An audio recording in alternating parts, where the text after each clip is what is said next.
The day I buried my father, my wife told me she wanted a fresh start. 2 weeks later, she took our kids and moved to France. I thought I'd lost everything until I found the dusty envelope hidden inside his old leather jacket. The one he wore every day before the accident. It had one line written across the front in my father's handwriting. If anything happens to me, don't trust her. At first, I thought grief was playing tricks on me. But when I opened that envelope, I realized my father hadn't just left me memories, he'd left behind a secret worth $240 million and a trail that could get me killed. My name is Ethan Cole, and before all this, my life was painfully ordinary. I worked as a mechanic in a small Ohio town. My wife, Sophie, ran a local bakery. We weren't rich, but we were comfortable until my father, Richard Cole, died in what the police called a freak car fire. Dad had been a quiet man, the kind who read financial newspapers at the breakfast table but never talked about money. I knew he'd served in the military, then worked in logistics, but beyond that, nothing. When he passed, I inherited his tools, his watch, and a box of war medals. Nothing that said millionaire, let alone hundreds of millions. After the funeral, Sophie started acting different, detached, cold. She said the tragedy made her rethink her life, and a week later, she mentioned moving to France where her parents lived. I begged her to wait, to think about the kids, but she'd already made up her mind.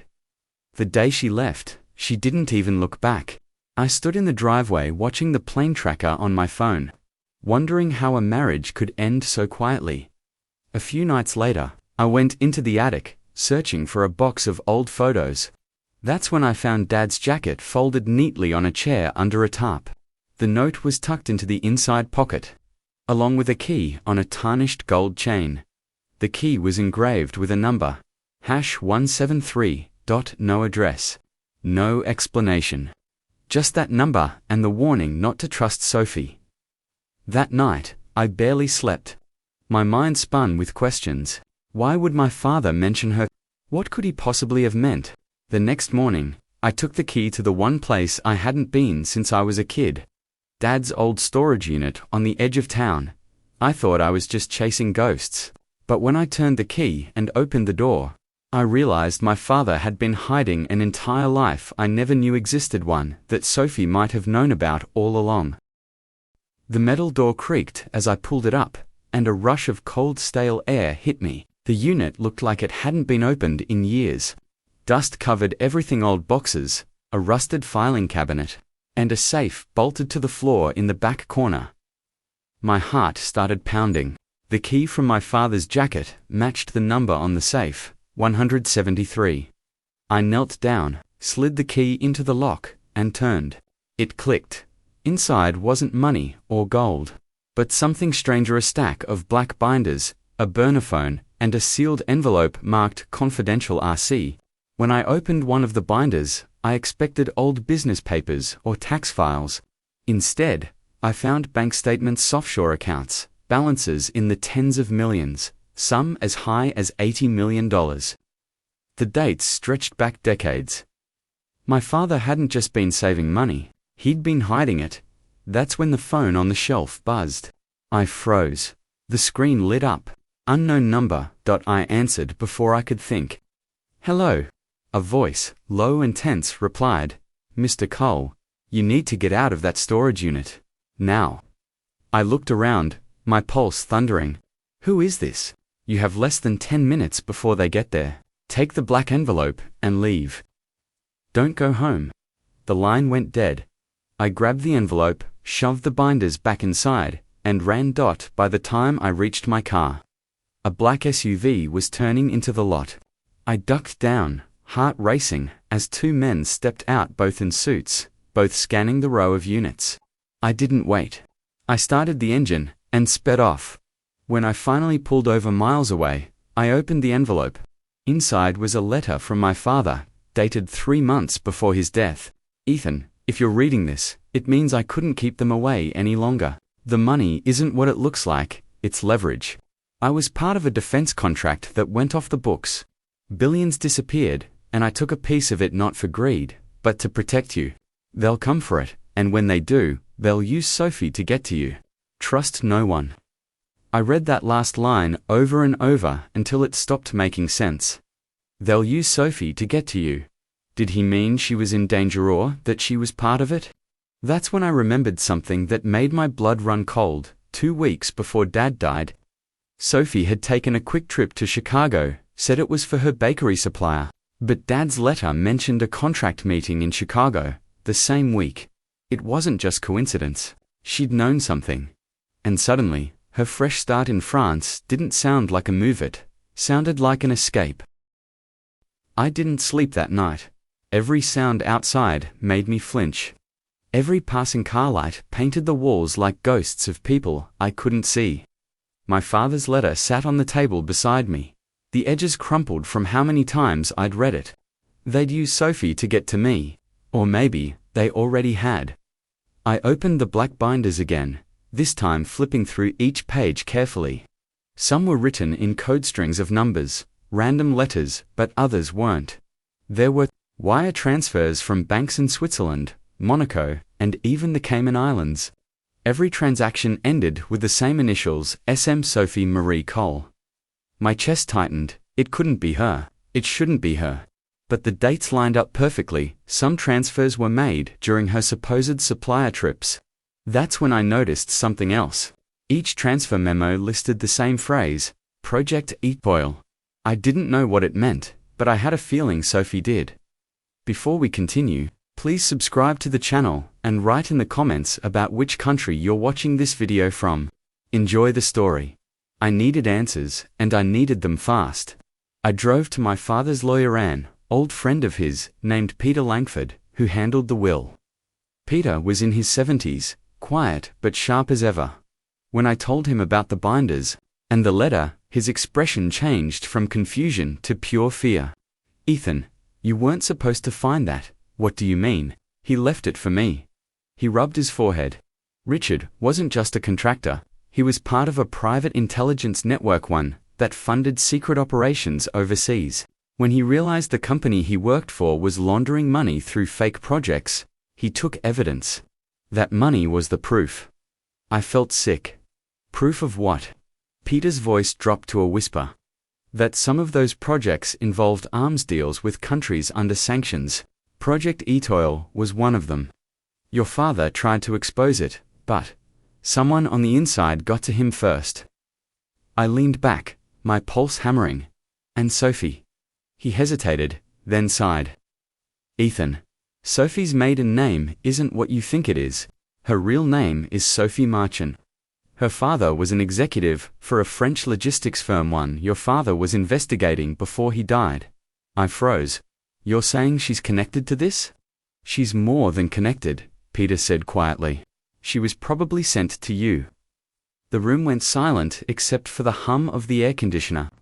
My entire marriage flashed before my eyes. The chance meeting at a cafe, her charm, how quickly she'd fallen for me. None of it had been an accident. Before I could ask another question, Peter's phone buzzed. He looked down, and his face drained of color. Ethan, they know you're here. Before I could react, Peter slammed his laptop shut and grabbed my arm. Ethan, listen to me, leave the country. Now they won't stop until they find those binders.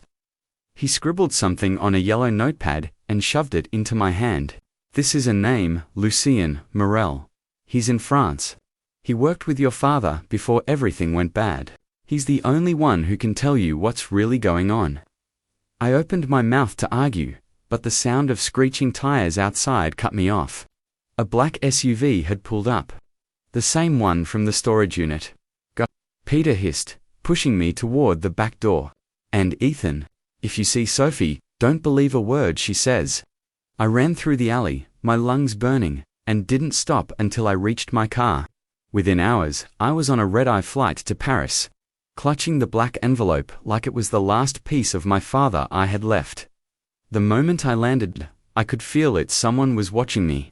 Every glance in the airport felt too long, every footstep behind me too close. I made my way to a small cafe in Montmartre, where the note said I'd find Lucien Morel. He was already there. An older man with silver hair and the kind of tired eyes that had seen too much. When he saw me, he didn't even look surprised. "You're Richard's boy," he said, his French accent thick. I wondered when this day would come. I sat down, barely able to breathe. "My father's dead." "They said it was an accident, but it was no accident," Lucian interrupted. "He found out what they were doing with the money. He told me he'd hidden proof in case they tried to silence him." I leaned forward. "The accounts? The binders? Project Étoile? What is it?" Lucian looked around before speaking. "It was supposed to be a humanitarian initiative shipping supplies to developing countries, but it was a front. The real shipments were weapons, hidden inside food containers. Billions were made through fake aid contracts. When your father tried to expose it, they killed him." My blood ran cold. "And Sophie?" Lucian hesitated. "Sophie's father was one of the investors. When your father disappeared, they sent her to keep you close to find out what he'd left behind. She probably didn't expect to fall in love with you, but when she realized you'd inherited the key, she panicked." I sat there, numb. Every memory with her felt poisoned, now every smile, every "I love you" scripted. Then Lucian's expression changed. He looked over my shoulder and froze.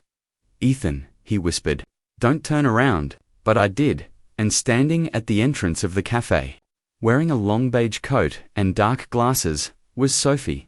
She wasn't alone. Sophie's eyes met mine across the cafe, and for a split second, time froze. The woman I'd once trusted with everything, the mother of my children, looked right through me like I was a stranger. Then she started walking toward our table. 2 men in dark coats following behind her. Lucian's hand slipped under the table. I heard the metallic click of a small pistol. "Ethan," he whispered, "get ready to move."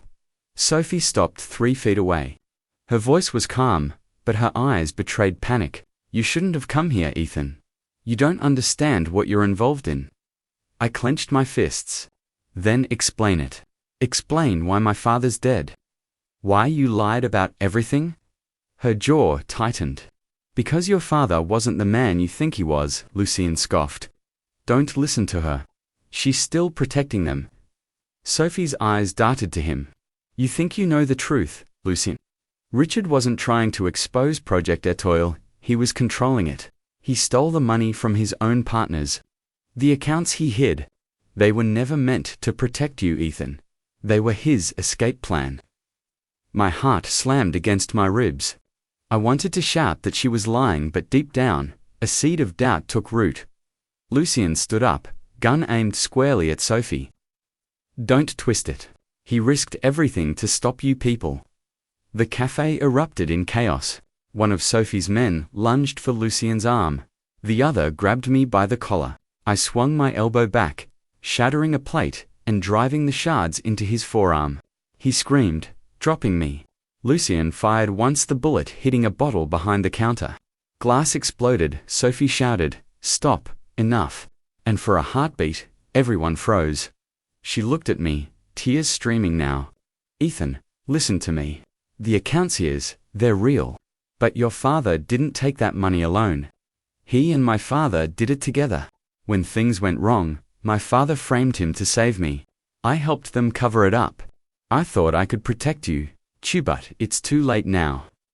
Lucian's face fell. "You lied to him his whole life," Sophie whispered, "because I loved him." Then she turned to me. "Go, Ethan, take the money, and disappear. If you stay, they'll come for our children next." I didn't move.